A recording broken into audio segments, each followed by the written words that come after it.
जय सिया राम। इस अंक में मनु शत्रुपा के कठोर जप तप का उल्लेख है। बरबस राज सूतहि तब दीन्हा, नारी समेत गवन बन कीन्हा। तीरथ बरन मिष विख्याता, अति पुनीत साधक सिद्धिदाता। तब मनु जी ने अपने पुत्र को जबरदस्ती राज्य देकर स्वयं स्त्री सहित वन को गमन किया। अत्यंत पवित्र और साधकों को सिद्धि देने वाला तीर्थों में श्रेष्ठ नैमिषारण्य प्रसिद्ध है। बसहि तहाँ मुनि सिद्ध समाजा, तहि हर्षि चले मनु राजा। पंथ जात सोहहि मति धीरा, ज्ञान भगति जनु धरे शरीरा। वहाँ मुनियों और सिद्धों के समूह बसते हैं। राजा मनु हृदय में हर्षित होकर वहीं चले। वे धीर बुद्धि वाले राजा रानी मार्ग में जाते हुए ऐसे सुशोभित हो रहे थे मानो ज्ञान और भक्ति ही शरीर धारण किए जा रहे हों। पहुँचे जाई धेनुमति तीरा, हर्षि नहाने निर्मल नीरा। आए मिलन सिद्ध मुनि ज्ञानी, धर्म धुरंधर नृप ऋषि जानी। चलते चलते वे गोमती नदी के किनारे जा पहुँचे। हर्षित होकर उन्होंने निर्मल जल में स्नान किया। उनको धर्म धुरंधर राजर्षि जानकर सिद्ध और ज्ञानी मुनि उनसे मिलने आए। जहाँ जहाँ तीरथ रहे सुहाए, मुनि न सकल सादर करवाए। कृस शरीर मुनि पट परिधाना, सत समाज नित सुनहि पुराना। जहाँ जहाँ सुंदर तीर्थ थे, मुनियों ने आदर पूर्वक सभी तीर्थ उनको करा दिए। उनका शरीर दुर्बल हो गया था। वे मुनियों के से वल्कल वस्त्र धारण करते थे और संतों के समाज में नित्य पुराण सुनते थे। द्वादश अक्षर मंत्र पुनि, जपहि सहित अनुराग। वासुदेव पद पंकरुह, दंपति मन अति लाग। और द्वादशाक्षर मंत्र ओम नमो भगवते वासुदेवाय का प्रेम सहित जप करते थे। भगवान वासुदेव के चरण कमलों में उन राजा रानी का मन बहुत ही लग गया। करहि आहार साक फल कंदा, सुमिरहि ब्रह्म सच्चिदानंदा। पुनि हरि हेतु करन तप लागे, बारिय धार मूल फल त्यागे। वे साग फल और कंद का आहार करते थे और सच्चिदानंद ब्रह्म का स्मरण करते थे। फिर वे श्री हरि के लिए तप करने लगे और मूल फल को त्याग कर केवल जल के आधार पर रहने लगे। उरे अभिलाख निरंतर होई, देखिए नयन परम प्रभु सोई। अगुण खंड अनंत अनादि, जहि चिंतहि परमारथ बादी।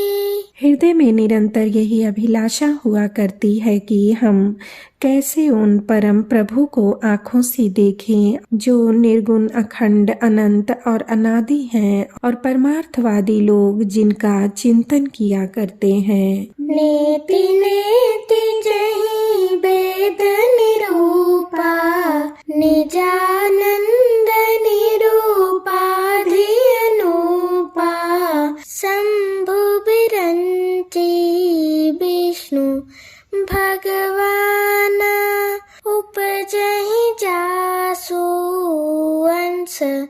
ते नाना।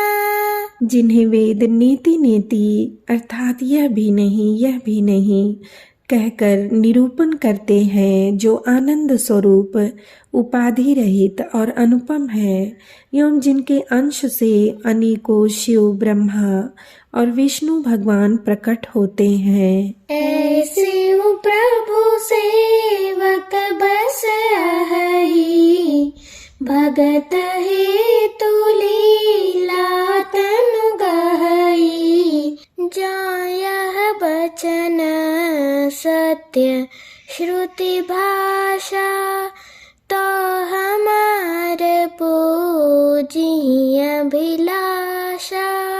ऐसे महान प्रभु भी सेवक के वश में हैं और भक्तों के लिए दिव्य लीला विग्रह धारण करते हैं। यदि वेदों में यह वचन सत्य कहा है तो हमारी अभिलाषा भी अवश्य पूरी होगी। एहि विधि बीते बरस शत, सहस बारी आहार। संबत सप्त सहस्त्र पुनि, रहे समीर आधार। इस प्रकार जल का आहार करते 6000 वर्ष बीत गए। फिर 7000 वर्ष वे वायु के आधार पर रहे। वर्ष सहस दस त्याग्यों सो, ठाड़े रहे एक पद दो।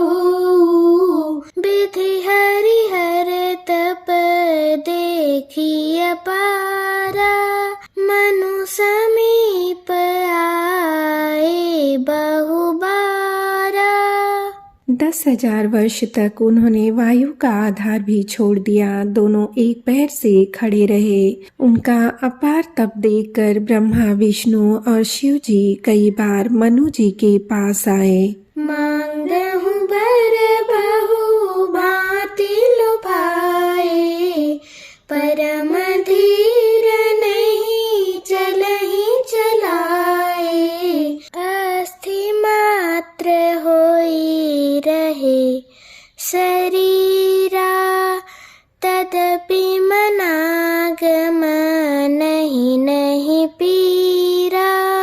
उन्होंने इन्हें अनेक प्रकार से ललचाया और कहा कि कुछ वर मांगो, पर ये परम धैर्यवान राजा रानी अपने तप से किसी के डिगाए नहीं डिगे। यद्यपि उनका शरीर हड्डियों का ढांचा मात्र रह गया था, फिर भी उनके मन में जरा भी पीड़ा नहीं थी। प्रभु सर्वज्ञ दास निज जानी, गति अनन्यता पसन परानी।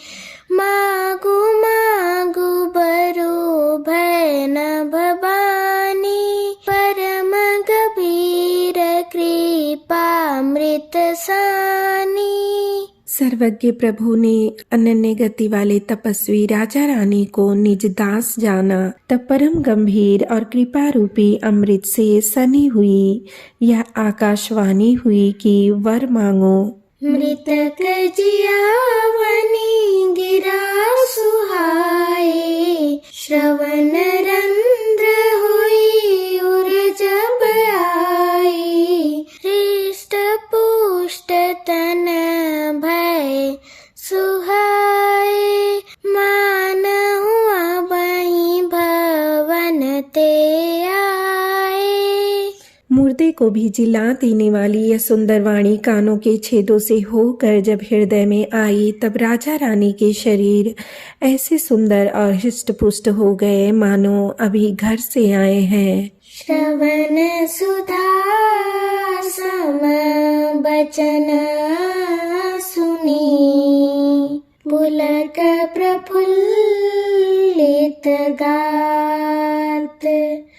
बोले मनु करी दंडवत,